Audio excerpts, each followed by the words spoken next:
Very good morning to all of you. This is Abhilasha Narda, your political science teacher. So, class, today we all are going to continue this chapter, planning and development. In our last class, we have discussed about decentralized planning. Okay, how decentralized planning help in the development, and basically we have seen the example of Kerala model. We have seen the example of Kerala model. Okay, so now our next topic, our topic for today is key controversies. So there are so many controversies where their government were not able to uh, were not able to check out the balance between some of the sectors. Okay, so there are so many controversies were there, and basically in this chapter we will study about two of the controversies. First one is agriculture versus industry, and the second one is public sector versus private sector. We will talk about it. Okay, we will go through these controversies, how different people have had different opinions about the development sector of about the development. Okay, so the strategy of development followed in the early years raised several important questions, and some of them are agriculture versus industry. Some of were in the favor of agriculture. They were saying we should develop the agriculture sector of India, and some were like very much critique about it, and they were saying if we have to develop our country, we have to develop then we have to develop the industrial sector. So another controversy was with आज की date में भी है, ऐसा नहीं है कि अभी भी नहीं है ये जो कंट्रोवर्सीज हैं, agriculture versus industry, public sector versus private sector, ये दोनों ही कंट्रोवर्सीज आज के टाइम पे, ठीक है। तो उस टाइम पे भी काफी क्वेश्चंस अराइज हुए थे, काफी डिफरेंट डिफरेंट ओपिनियंस थे लोगों के। तो so just look at this.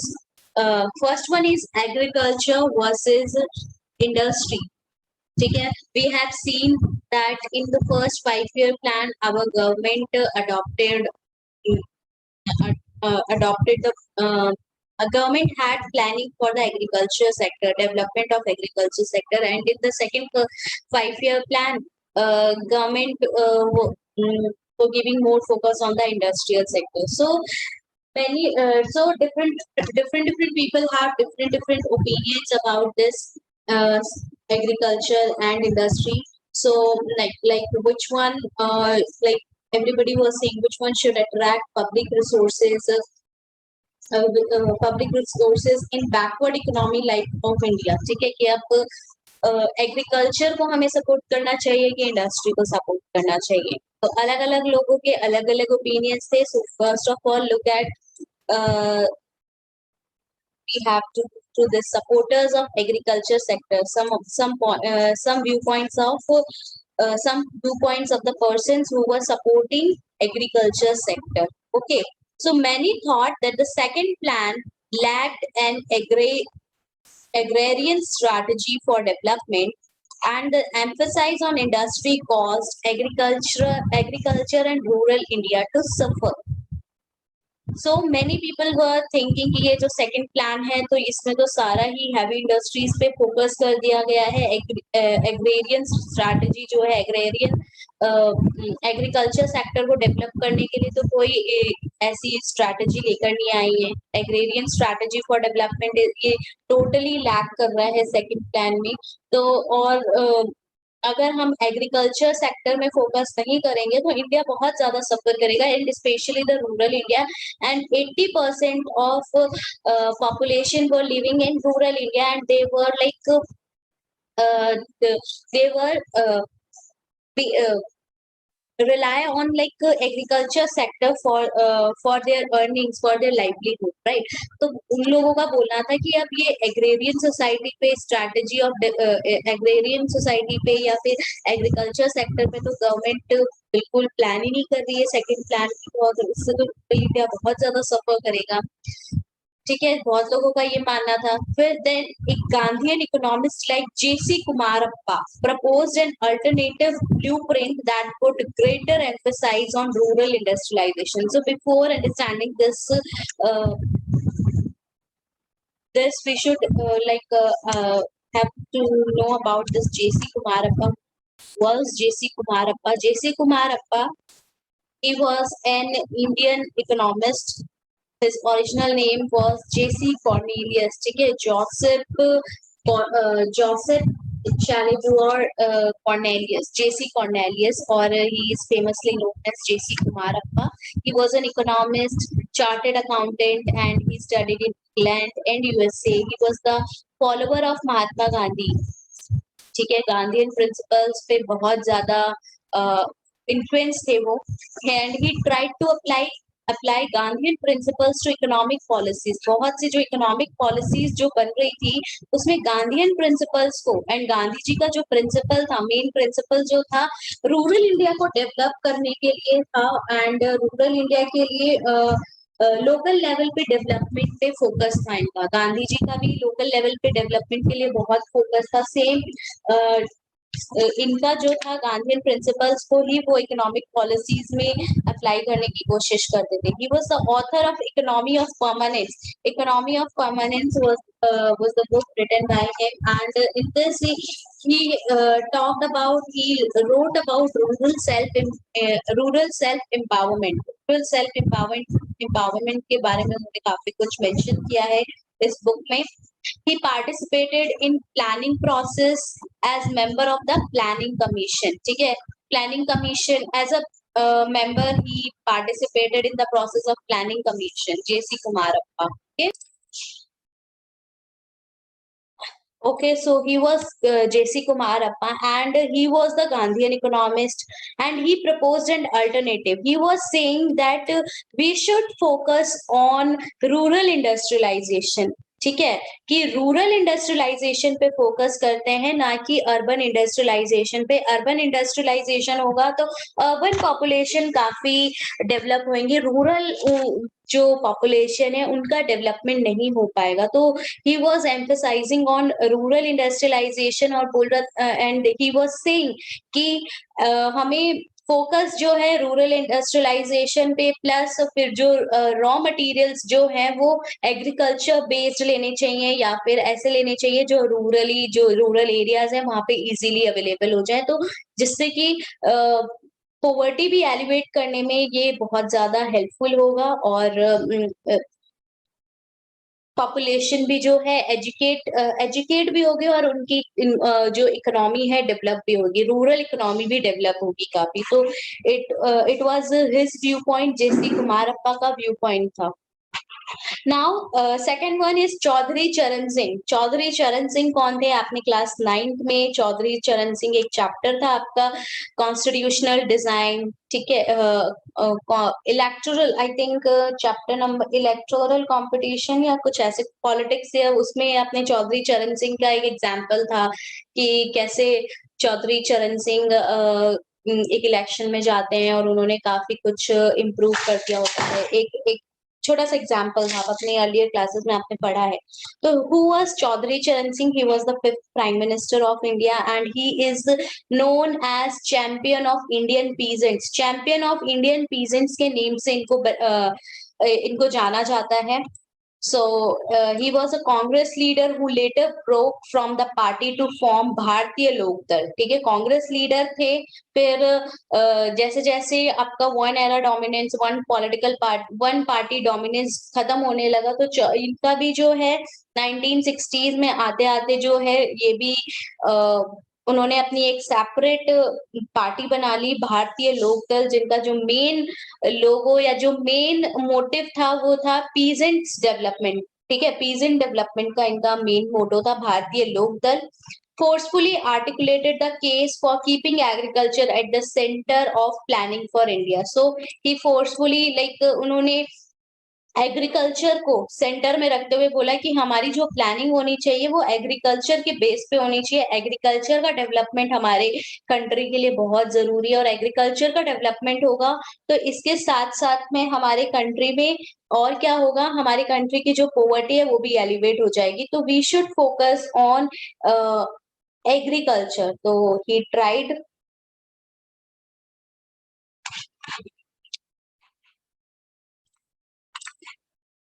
Okay, so now what was his viewpoint, Chaudhary Charan Singh?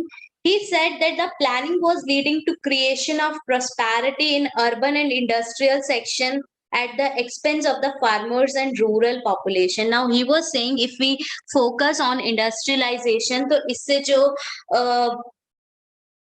Development तो होगा, ठीक है, इंडस्ट्रियलाइजेशन से डेवलपमेंट होगा, बट ये जो प्लानिंग है हमारी, जो स्पेशली जो सेकेंड ईयर प्लानिंग थी, ठीक है, जिसमें इंडस्ट्रियलाइजेशन को ज्यादा फोकस करके रखा हुआ था, इंडस्ट्रियलाइजेशन पे बहुत ज्यादा फोकस था।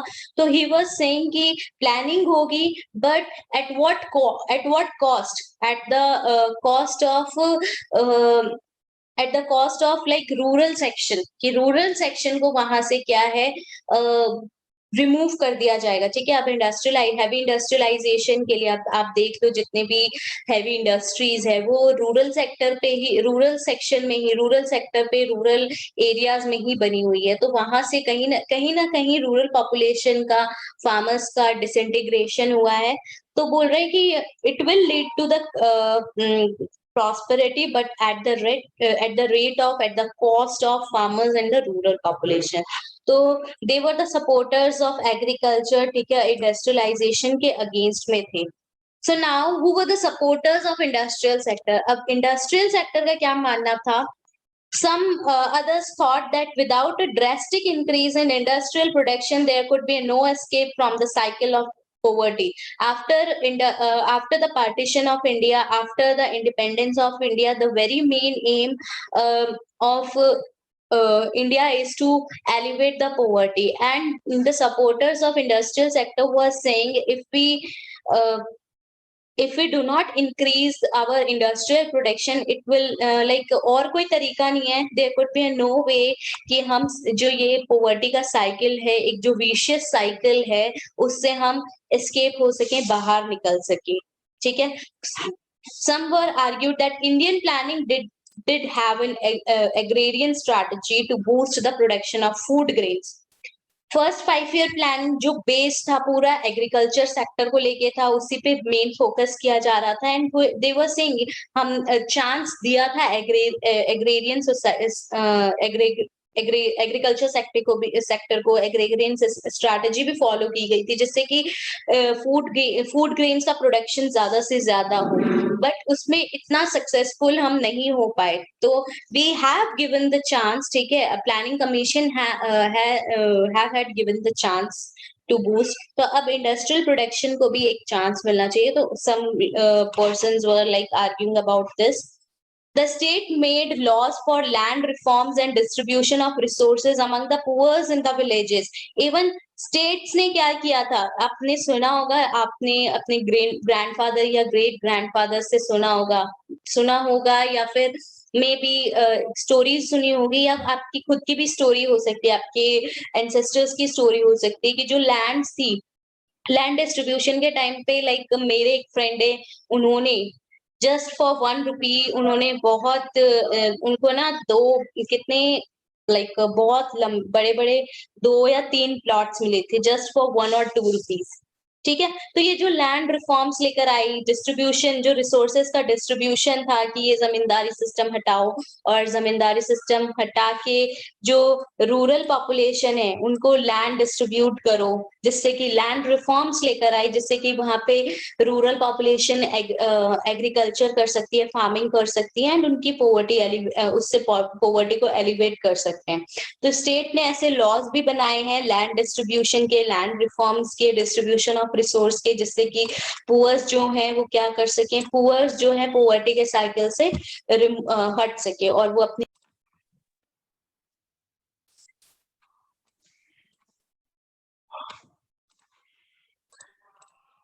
Okay, now like some of them were like saying कि स्टेट ने लॉज बनाए हैं, लैंड रिफॉर्म्स हुआ है, लैंड डिस्ट्रीब्यूशन हुआ है, रिसोर्सेज का डिस्ट्रीब्यूशन हुआ है, जिससे कि पुअर जो है अपनी लाइफ जो है इजीली अर्न कर सके, ठीक है, फार्मिंग कर सके विलेजेस में। तो स्टेट ने ऐसे लॉज बना दिए हैं। So it also proposed programs of community development and spent large sums on the irrigation projects. And some were saying कि already बहुत सारे programs जो हैं community development के लिए propose किए गए हैं. Even irrigation projects के लिए काफी dams बने हैं. Irrigation projects के लिए काफी sums जो हैं हमने दिए हैं. तो अब इंडस्ट्रियल सेक्टर का डेवलप होना ज्यादा जरूरी है. The failure was not that of policy, but its non-implementation, because the land-owning classes had lot of social and political power. So अब जो main problem arise हो रही थी, तो उन industrial sector के जो supporters थे, उनका कहना था कि government ने अपने side से पूरी कोशिश की है, ठीक है. हमने एक वो वाला कल की क्लास में वो कार्टून भी देखा था, उसमें मैंने आपसे डिस्कस किया था कि जो गवर्नमेंट है वो वो जो सेंट्रल गवर्नमेंट है वो विलेज लेवल तक जाने की कोशिश कर रही थी, पूरा ट्राई किया था एकदम. बट तो अब कुछ लोग क्या बोल रहे थे कि ये पॉलिसी का फेलियर नहीं है, बट इसकी जो ये नॉन इम्प्लीमेंटेशन है इसका फेलियर है. एंड जो लैंड ओनिंग क्लासेस हैं उनके पास सोशल पावर, पॉलिटिकल पावर इतनी है कि इस वजह से जो है ये पॉलिसी जो बनाई थी, ठीक है, वो उसका प्रॉपर इम्प्लीमेंटेशन नहीं हो पाया. So besides they also argue that even if the government had spent more money on agriculture, it would not have solve the massive problem of rural poverty. और सबसे बड़ा जो आर्ग्यूमेंट था इनका यही था कि अगर गवर्नमेंट कर भी देगी, ज्यादा से ज्यादा मनी स्पेंड कर भी देगी एग्रीकल्चर सेक्टर में, फिर भी ये जो हमारी प्रॉब्लम है, रूरल पॉवर्टी है, ठीक है, ये बहुत बड़ी प्रॉब्लम है, बहुत बड़ा चैलेंज है हमारी कंट्री के लिए. ये जो मैसिव प्रॉब्लम है इसको एग्रीकल्चर के थ्रू हम इसको एलिवेट नहीं कर सकते हैं. तो we should focus on industrialisation, और हमें इंडस्ट्रियलाइजेशन पे जो है ज्यादा स्पेंड करना चाहिए.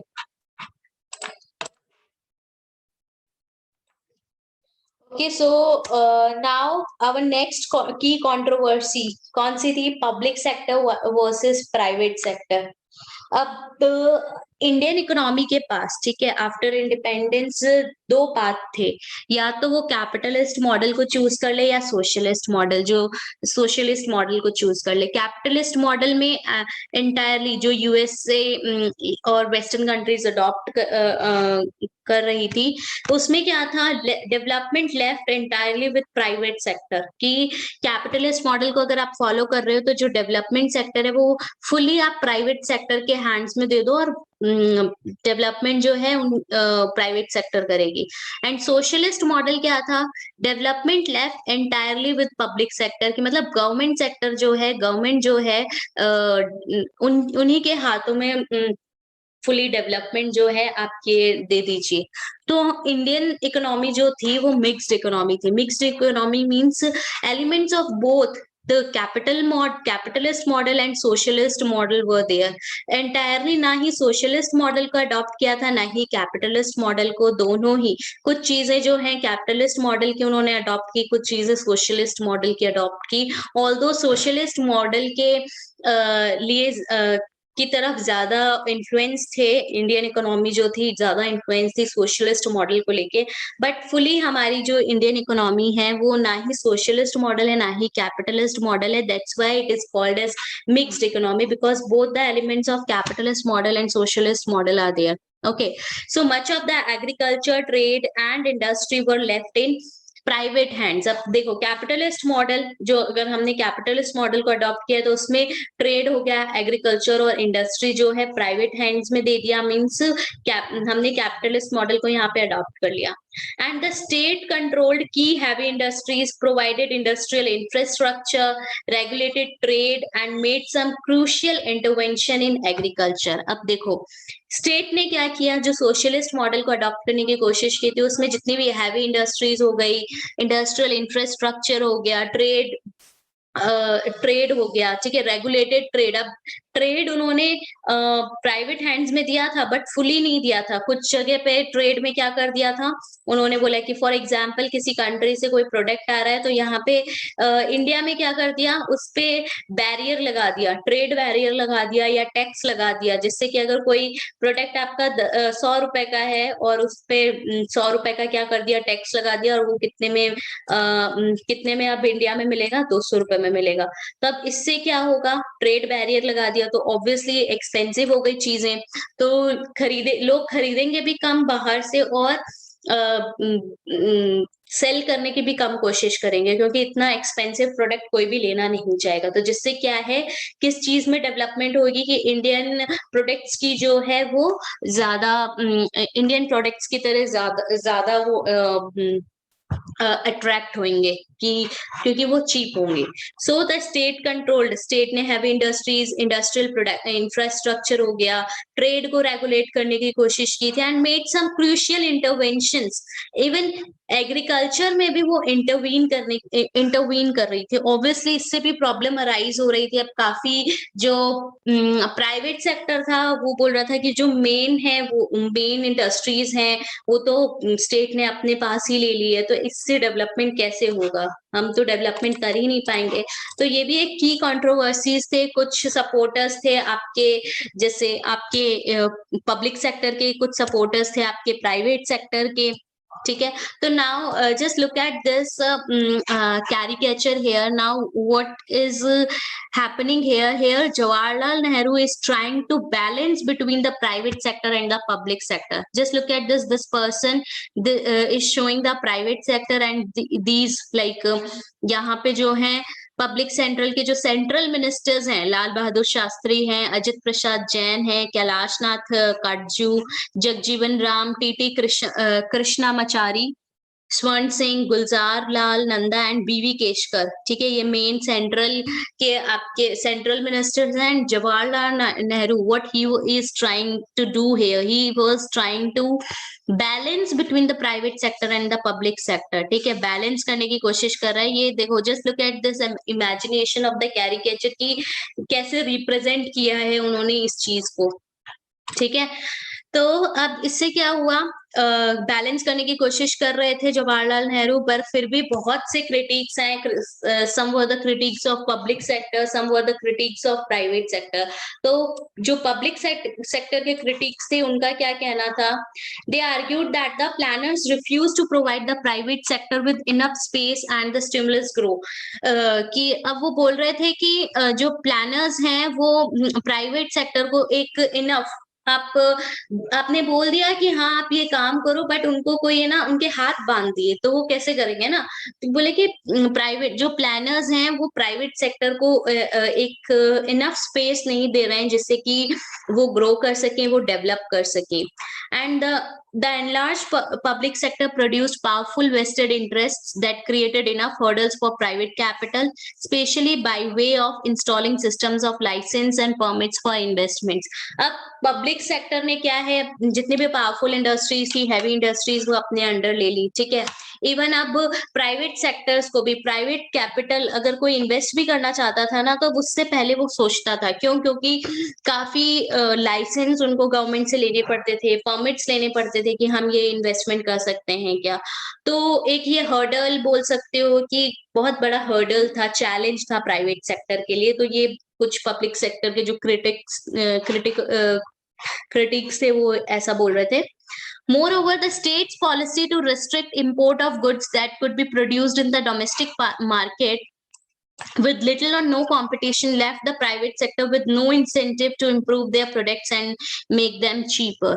अब स्टेट की पॉलिसीज थी कि वो क्या कर रही थी, रिस्ट्रिक्ट कर रही थी। इंपोर्ट ऑफ गुड्स जो था वो रिस्ट्रिक्ट हो रहा था, जिससे कि डोमेस्टिक मार्केट में कोई कंपटीशन ही नहीं रह चुका था प्राइवेट सेक्टर के लिए। तो अब प्राइवेट सेक्टर जो है उनको अपने प्रोडक्ट्स जो हैं चीपर ही रखने पड़ रहे थे, ठीक है। इंसेंटिव्स, ज्यादा कुछ इंसेंटिव्स नहीं मिल पा रहा था, क्योंकि कोई कंपटीशन भी नहीं था। Next, the state controlled more things than were necessary, and this led to inefficiency and corruption.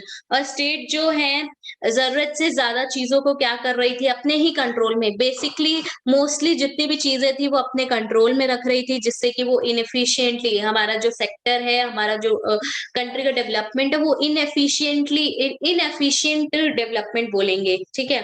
Corruption भी काफी हो रहा था। अगर फॉर एग्जाम्पल 100 रुपीज का कोई बजट निकाला है तो उसमें 50 रुपीज का तो करप्शन ही हो रहा है, तो 50 रुपीज में ही क्या है वो डेवलपमेंट करने की कोशिश कर रहे हैं, तो वो उस जगह वो इन्वेस्टमेंट हो रहा है, तो ऑब्वियसली इनएफिशिएंट डेवलपमेंट हो रही है। ये कुछ क्रिटिक्स थे आपके पब्लिक सेक्टर के। और प्राइवेट सेक्टर के क्या क्रिटिक्स थे? They were pointing out that the state did not spend any significant amount for public education and health care. अब वो बोल रहे हैं कि स्टेट ने जो है they pointed out that the state did not spend any significant amount for public education, health care में, public education में कोई कुछ भी spend नहीं किया है गवर्नमेंट ने अपने अंडर, ठीक है, सारा प्राइवेट सेक्टर को ही दे दिया है। The state intervened only in those areas where the private sector was not prepared to go। और वो बोल रहे थे कि स्टेट ने प्राइवेट सेक्टर्स को वही एरियाज दे दिए जो जहाँ पे पब्लिक सेक्टर जाना नहीं चाहती या पब्लिक सेक्टर जो है प्रिपेयर्ड नहीं है। Thus, the state helped the private sector to make profit also. Instead of helping the poor, the state intervention ended up creating a new middle class that enjoyed the privileges of high salaries without much accountability। अब कुछ जो critics थे public sector के वो बोल रहे थे कि प्राइवेट सेक्टर जो है वो प्रॉफिट भी बना रहा है और स्टेट हेल्प भी कर रहा है उसे प्रॉफिट बनाने के लिए। पुअर को कैसे कि पुअर को हेल्प करने की वजह से वो क्या कर रहा है, एक मिडिल क्लास सोसाइटी बना दी है जहाँ पे कुछ लोग बहुत अच्छी सैलरीज जो है वो क्या कर रहे हैं, प्रिविलेज पा रहे हैं हाई सैलरी की। Even poverty did not decline substantially during this period, even when the proportion of the poor reduced, their numbers kept going on। ठीक है, अब बोल रहे थे कि पब्लिक सेक्टर के हाथ में इतना सब कुछ है, ठीक है, फिर भी जो है पोवर्टी रिड्यूस नहीं हुई है, प्रपोर्शन रिड्यूस नहीं हुआ है, इनका जो नंबर है वो बढ़ता ही जा रहा है। तो ये कुछ क्रिटिकल पॉइंट्स थे, क्रिटिक्स के पॉइंट्स थे, क्रिटिक्स ऑफ प्राइवेट सेक्टर के। So these were some of the controversies। Okay, so this is all about today. Thank you for joining the class, everybody. Go through the topic, and if you face any problem